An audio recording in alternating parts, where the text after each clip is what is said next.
Welcome back to Newsday on Arise News. 2 Army captains and 1 soldier have died as heroes battling insurgents around the Kubwa Bwari Road near Abuja while on routine patrol.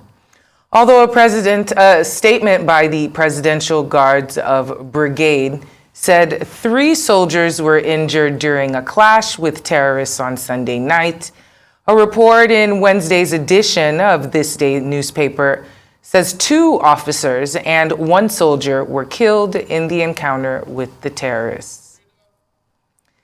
The Inspector General of Police, Usman Baba, has ordered a beef up of security in the Federal Capital Territory. Now, this is amidst rising fears of terrorist attacks on Nigeria's capital city and environs. In a statement on Tuesday, Force spokesman Olumuyiwa Adejobi said the Inspector General of Police charged the Force Intelligence Bureau to collaborate with residents in order to ward off adversaries. The police say they will keep on striving to ensure that activities of criminals are checked in order to guarantee the safety of lives and property. The Inspector General of Police also ordered for additional deployment of assets in strategic areas of the Federal Capital Territory, while the Force Intelligence Bureau is to intensify its efforts at intelligence gathering and sharing of information with other security agencies.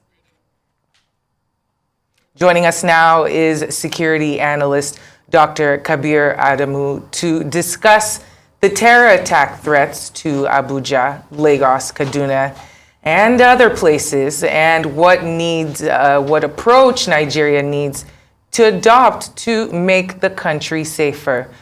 Thank you so much for joining us this afternoon. It's never good news when you join us, but it's good to have you either way. Yeah, thank you, Hawa, and I agree with you. Security, unfortunately, in today's Nigeria, is not something that one discusses and smiles, unfortunately. It's nice to be here. Yeah, it just goes from bad to worse. We've had multiple attacks since the last time you were on the program, most notably the ones that we were talking about in the intro. As an average Nigerian, it's incredulous. We don't really know what to say. We keep discussing the situation, but nothing gets better. I really don't even know what to ask you right now, but to share your own opinions about what could be done to maybe stop further situations from happening, even though we know that we're fighting an uphill battle. Let me just let you comment.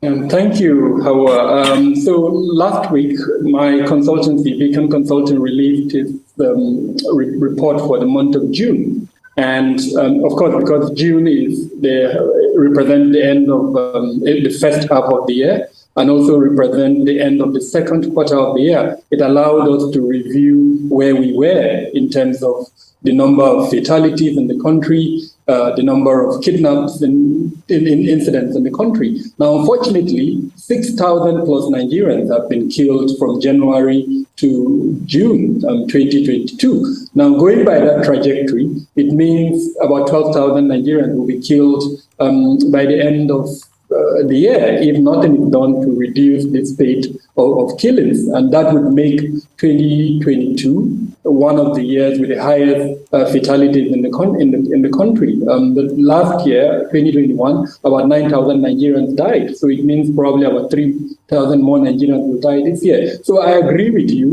It's a very grim situation. But let's move ahead. It's not, we're not, saying something extraordinary. It's the reality that we're faced with a very challenging security environment. What do?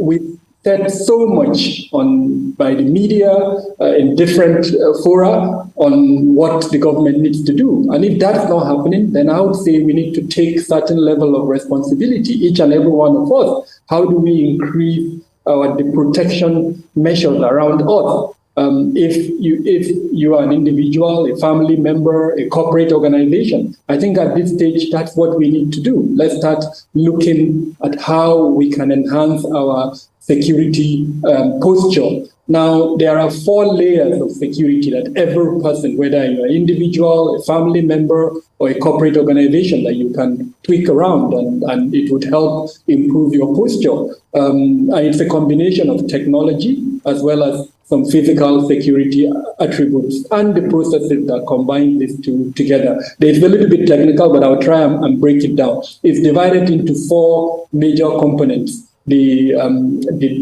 detect component, the delay component, the deny component, and then the response component. I know we don't have too much time, but I mean, you can even Google this up. You can see a little bit of it. If you need experts, there are consultancies like mine that can support you in that regard. Then there is an app that can be downloaded on our phones. If you have a smartphone, if it's an iOS device, you can download it. If it's a Google Android device, you can download it. It's called Citizen 8.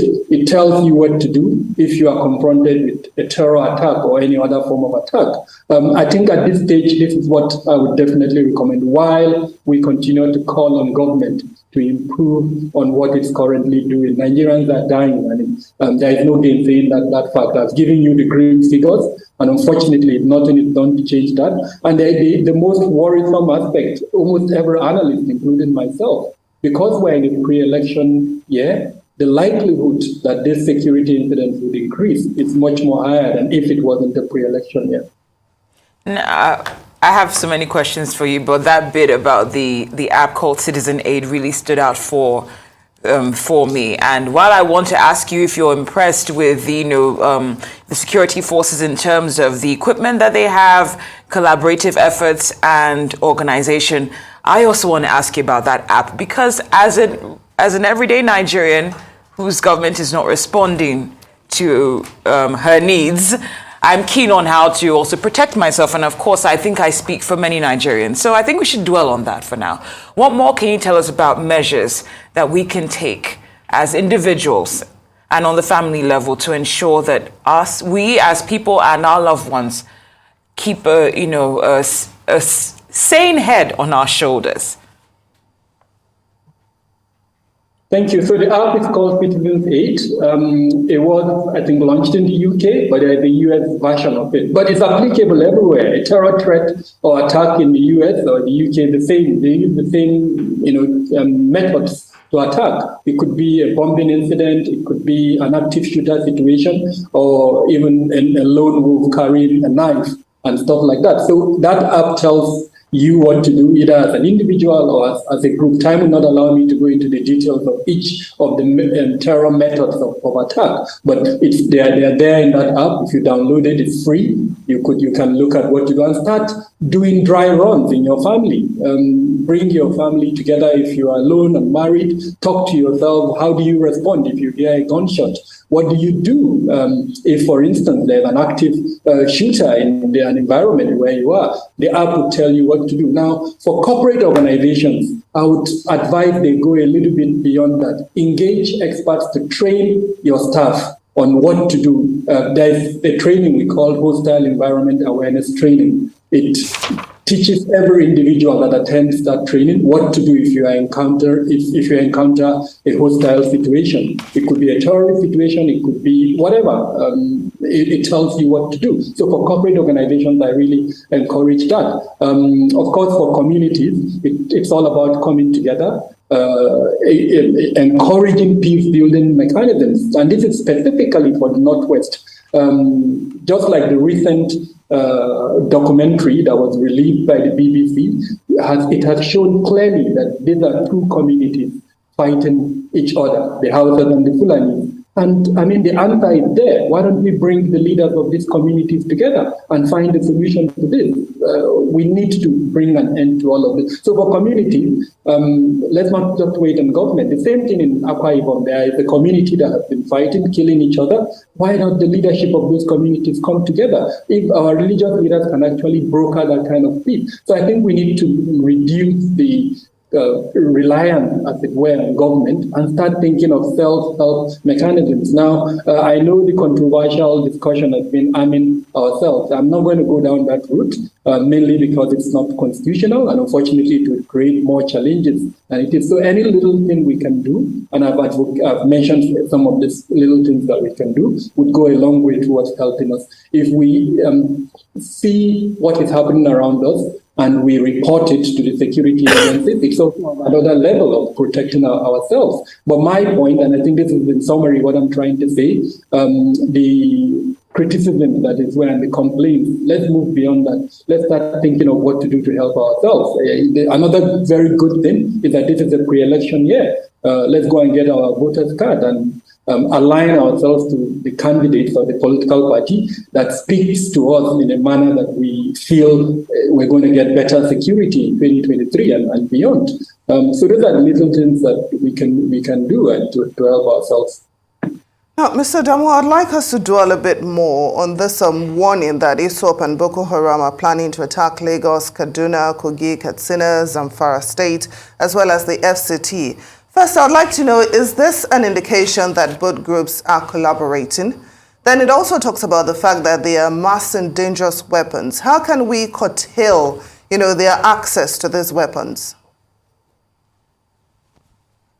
Now, to the first part of your question, this is a development that, frankly, has shocked a lot of observers, including myself. They have a deep ideological difference that before now we thought it would be very difficult for them to collaborate or partner together. If you look back at their history, part of the reason why the parent body, which is called Jama'at al-Ahal al-Dawat wal-Jihad, broke down into several components like the Islamic State of West Africa province and the Ansar, is because of this ideological difference. Now, surprisingly, there is enough information emerging from the Northwest and North Central states that these three groups are working together. Now, my best hope is that it's the temporary measure because they have a single objective, and so they decide to work together to meet that single objective. Now, that's my best hope. If, however, it's the more strategic unity aimed at achieving a more strategic objective, then that makes me very worried for a lot of reasons. First off, in the recently concluded Eid al-Kabir, they released an audio message where they mentioned clearly that they are responding to a larger call from their global body. So in the case of Ansar, it's responding to a call by Al-Qaeda, while in the case of ISWAP, it's responding to a call by IS. Now that is extremely worrisome. And it's something that I hope our government agencies, especially the intelligence departments, are paying close attention to. To the second part of your question, how do we block their access to weapons? I have done a research about 2 years ago, my consultancy, where we identified the sources of weaponry for various non-state actors, including terrorist groups within the country. Now, there are three major sources. The international one, and this is largely attributable to the developments in Libya. After what happened in Libya, we all know the death of Gaddafi and the collapse of his government and the civil war that followed in that state, weapons have trickled into the Sahel, and a majority of that weapon are finding their way into Nigeria, mainly because of our porous borders and because there is a demand in Nigeria. That demand is coming from non-state actors as well as ethnic militias that exist within Nigeria. The second component is unfortunately from official sources. I hate to say this, but there is enough evidence documented that shows that certain elements within our security departments, especially the armory sections and other officials that have access to these weapons, have not kept them safely and the way they should keep them, sometimes as a result of corruption and sometimes as a result of act of negligence. But suffice to say that that is another source of weaponry. Then there is a local manufacturing or fabrication industry for weaponry that exists in Nigeria that is also supplying weapons to these non-state actors as well as terrorist groups.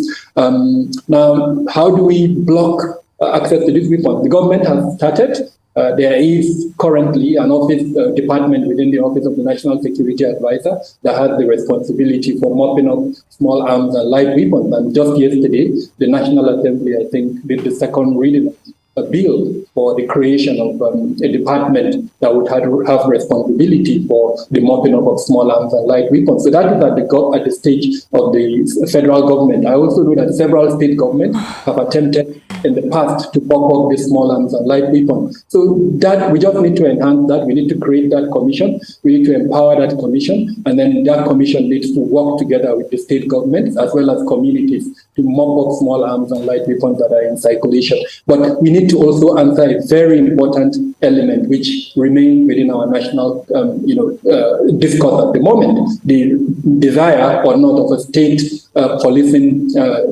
function, as it were. Almost all the state governments do have some form of state level arrangement, and they've armed the state level arrangement. So in responding to this desire to mop up small arms and light weapons, we need to also answer whether we need a state policing arrangement or not. It's a discussion that is ongoing. You've left us with a lot to unpack. Thank you so much for joining us and having this discussion with us this afternoon, Dr.